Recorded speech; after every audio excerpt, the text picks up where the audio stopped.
Consider yourself lucky if your mind becomes fed up with worldly objects. The slaves of the valley cannot have the glimpse of God. Truly blessed is the one who is completely desireless. Always remember that we are from a abode of God and that we are gods entitled to enjoy the nectar of immortality. We are but visitors to this foreign town, that is this illusory life for just a few days.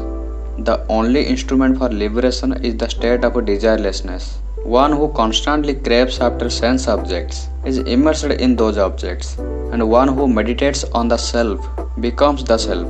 Do not say, I will meditate on God later, I will do it sometime later.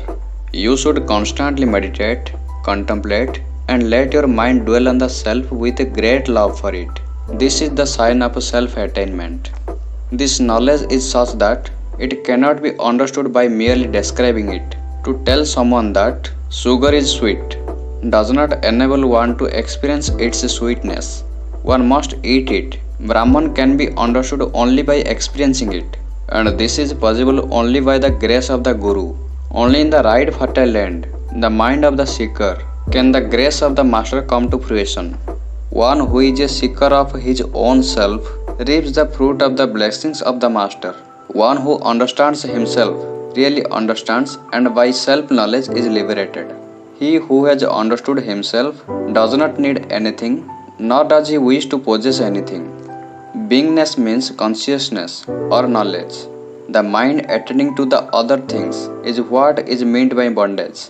The mind when not attending to anything else is Brahman.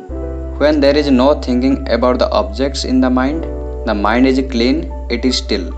That is the state of Brahman. When you are happily asleep, it is natural joy, or Brahman without any emotion, which does not have any state or attitude, is beyond emotion. It is you who is the knower of the entire world, the body, the mind, and the sense organs. That you is the Supreme Self. To realize Supreme Self is the final achievement. This knowing is itself a mystery. Drop the desire to pursue sense objects. When the individual leaves the habit of projecting desires, he himself becomes God. If you aspire to be with God, discard illusion. The hope that is hidden deep in the innermost layers of your heart and mind is only illusion. Illusion puts a veil on the self. The human mind by nature is normally extroverted, focusing objectively. When the mind becomes desireless and remains so, it is Brahman.